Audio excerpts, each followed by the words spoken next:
So which is it, a legacy project, a ballroom, or a military complex? Or is it just something President Trump has wanted to do for years? After all, the Wall Street Journal reminds us that the ballroom has been on his mind since at least 2010, when Donald Trump raised the idea to then senior advisor to President Obama, David Axelrod. According to then White House Press Secretary Josh Earnest, Trump's offer to build a $100 million White House ballroom was never seriously considered. Back with us, Lisa Rubin, Tim Miller. Does it matter legally, Lisa, what he calls it? It does matter legally what he calls it, although the fact that he's developed this national security justification for it sort of after the fact also matters. This is not a problem for him right now, but he continues to perseverate on it. The court has said, as he has said, that the national security aspect of this is something that is not blocked by current court orders. They can continue to build the bunker underground and rehabilitate those security facilities at the White House. What they can't do is build or continue to build the above ground ballroom that he wants for all of these special events. And the fact that over the weekend, he submitted more than a dozen declarations from cabinet officials and the like, telling the Supreme Court how desperately necessary this is, not only for the nation's security, but internationally as well. That does nothing to change the underlying facts of the litigation. You're not supposed to give the Supreme Court new facts when you have an emergency application. Let's see how the justices handle it. Yeah, I mean, he's also said, Tim, that he can't untangle the two, that in order to get the military complex underground, he needs the ballroom above ground.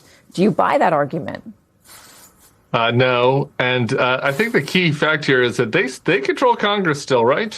Katie, isn't that what we were discussing in the last segment? The Democrats are trying to win back Congress. Like, had they wanted to fund a military compound underneath the White House, they could have done that. They've had 2 years. They had 2 budget reconciliation bills that they passed with a bare majority vote.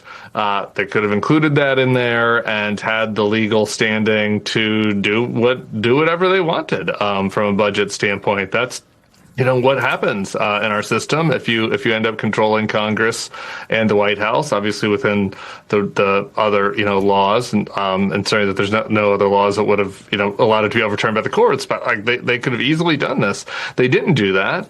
What he did instead was tell people that he was going to have private donors fund this, and then that was a lie. And then what he did after that is say, well, it's going to be private donors, and we're going to get some money for Congress, and then Congress didn't support it, and then he said, well, we're going to get some money from private donors, but mostly we're going to use taxpayer money that had already been allocated to other things, and we're just going to take it under national security, provisions. I like that.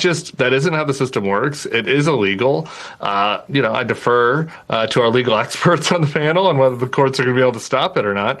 But I do think it's a political problem for him as well. Lisa?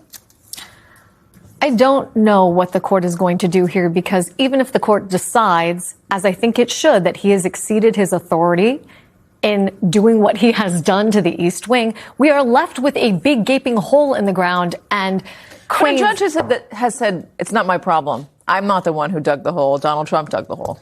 Right, but somebody has to put it back together, right? And to the extent that the plaintiffs here are asking for some form of judicial relief, theoretically, they're not just asking for the construction to stop. They might not be asking for the restoration of the East Wing, but we still have a practical problem of who is going to pay for whatever has to be put in place. Could this lead into the next administration? The next administration, certainly is going to bleed into the next year. I find it very doubtful that this is going to be resolved legally or from a practical perspective before then. Tim, am I wrong to have a little bit of discomfort with the military complex at the White House? Donald Trump's talking about this thing going 5 stories into the ground and giving the military things they could never get. It's the White House. It's not the Pentagon. Yeah, look, I don't know. And that's something, because you have pitched me on this in 2002 after there was allegedly an effort by, terrorists to fly a plane into the White House, and that didn't happen. And there were real safety concerns. That isn't what's happening here, right? We can't look at this, outside of the context of this being Donald Trump, someone that the last time that he was in the White House, he tried to stay in power against the will of the voters and instigated a violent attack on the Capitol. And so now he's building a bunker. who knows what for? He did not come to Congress, as mentioned, with any credible reason why this was needed. There's not been like a presentation to the relevant committees about why this is needed. There's not been a pitch to the American people. It was just he took a bulldozer to the East Wing, lied about who was funding it, and said now he needs to build a bunker for himself. I think that there's legitimate reason to feel uncomfortable about that. That is not how the system should work in a liberal democracy. You think he's going to lock himself in the basement and refuse to come out? Do I think he's going to do that? No. Is there a greater than 0% chance? Yeah, I think there's a greater than 0% chance. He locks himself in the basement of the bunker and decides to never leave. We've never been in this situation before, but I don't think we can rule it out. All right, Tim Miller. I don't think you're going anywhere. You're still sticking around for one more block. Thank you so much. Can you rule it out?